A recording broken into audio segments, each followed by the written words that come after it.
7월 3일 강하락이 전해주는 정치권의 뜨거운 말말말 강하락의 정치랑입니다. 오늘 첫 번째 주제는 안철수의 메스입니다. 오는 8월 국민의힘 전당대회 유력 당권주로 꼽혀왔던 안철수 의원이 당 혁신위원장으로 임명되면서 평가가 엇갈리고 있습니다. 안철수 의원님은 이공계 출신으로서 의사, 대학 교수, IT기업 CEO를 두루 경험하신 분으로 과감한 당개혁의 최적임자라고 생각합니다. 이처럼 의사 출신이기도 한 안 의원이 혁신위원장직을 수락하면서 국민의힘을 코마 상태로 표현하며 강력한 메스로 수술해 나가겠다는 의지를 밝혔습니다. 전당대회 당대표 선출까지 또 빠르고 힘있게 혁신할 것은 혁신해 주실 것을 기대해 봅니다. 부족했던 부분에 대한 반성과 변화가 필요하겠죠. 민주성 회복을 위한 시스템 공천이 야성 회복을 위한 역량 강화 이런 거 필요하다고 봅니다. 이렇듯 기대를 거는 목소리도 있었지만 안 의원이 고강도의 개혁을 예고한 만큼 당내 반발이 클 수 있다는 우려도 나옵니다. 안철수라는 개인의 문제라기보다는 이제 김용태 비대위원장이 당 대표로서 5가지의 혁신안을 제시했는데 받아들여지지 않았습니다. 당 대표의 자리에서도 받아들이지 않은 그 말랑말랑한 혁신안이 당 대표 아래에 있는 혁신기구의 장이 그보다 더 센 메시지를 냈는데 받아들일 가능성이 구조적으로 좀 어렵다. 무엇보다 2달여밖에 남지 않은 전당대회에서 새로운 당대표가 선출되면 그 이후의 상황은 어떻게 될 것인지, 또한 비주류로 꼽히는 안철수 의원의 혁신안이 얼마나 힘을 받을 수 있을지에 대한 의문, 그리고 친윤계와의 관계에 대한 지적도 나오는데요. 우리 당에 온 뒤에 외톨이였습니다. 본인들의 측근이 다 사라진 상태예요. 본인 스스로 그렇게 또 포지셔닝을 하셨어요. 아마 이런 혁신위원장을 맡는 것 자체도 그 친윤과 안철수 의원의 이해관계가 맞아떨어진 부분이 있기 때문에 맞지 않았나. 민주당 또한 논평을 내고 한 번 쓰고 버릴 목적의 재활용으로 볼 수밖에 없다고 평가절하하기도 했습니다. 탄핵을 찬성한 안철수 의원님을 혁신위원장으로 앉혔다는 것 자체는 변화의 초석은 될 수 있다고 생각합니다.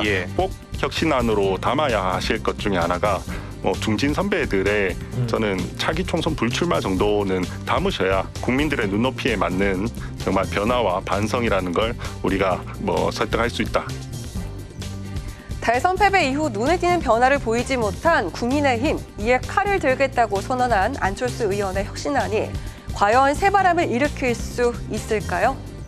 이어서 오늘 두 번째 주제는 전승절 초청장입니다. 중국 시진핑 주석이 오는 9월 80주년 전승절 행사에 이 대통령 초청을 타진하고 있는 것으로 전해져 이 대통령의 참석 여부에 이목이 집중됩니다. 중국이 매년 열어온 정승절은 외형상 제2차 세계대전의 승리를 기리는 기념 행사입니다. 하지만 단순한 기념일을 넘어서 항일과 항미 원조를 하나의 민족 서사로 엮어서 또 다른 선전 무대가 되고 있다는 평가도 있습니다. 박근혜 전 대통령도 10년 전 전승절의 70주년 행사에 참석가 있습니다. 미국으로부터는 관세 전쟁이라는 그런 압박을 받고 있고요. 또 한미 간에는 피로수 맺은 혈맹이지 않습니까? 그걸 기반으로 하고 있는 상황에서 또 경제에 있어서 가장 밀접한 곳은 중국입니다. 이런 것들을 종합적으로 고려해서 저는 이재명 정부가 제대로 판단할 걸로 보여집니다. 무엇보다 트럼프 행정부의 관세 장벽을 비롯해 한미 정상회담 일정도 잡히지 않은 상황이라는 점에서 여당 내부에서도 신중론이 제기되고 있는 건데요. 중국과의 관계 개선에 대한 숙제도 주요 외교 사안인 만큼 대통령실의 고민이 깊을 것으로 예측되고 있습니다. 중국과의 관계 개선 이런 부분들은 10월 말에 있는 APEC 그리고 9월 말에 있는 UN 총회 등 여러 또 계기들이 있기 때문에 저는 좀 더 유연하게 생각할 필요 있지 않을까라는 게 제 생각입니다. 특사단 파견도 있을 수 있고요. 여러 또 채널을 동원할 수 있는 것이기 때문에 저는 좀 다양하게 고민할 필요가 있다.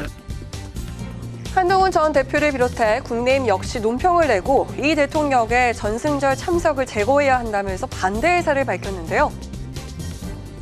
굳건한 한미 동맹과 긴밀한 한미 일협력 그리고 조속한 중러 관계 개선을 바탕으로 국익 중심 실용 외교를 통해 평화도 국민의 삶도 지켜가겠습니다. 실용 외교를 강조하고 있는 이재명 정부가 한중 관계 관리와 한미동맹 의식한 부담 사이에서 어떤 결정을 내릴지 안보와 연계된 사안인 만큼 대통령실의 현명한 판단이 필요해 보입니다. 지금까지 강아랑의 정치랑이었습니다.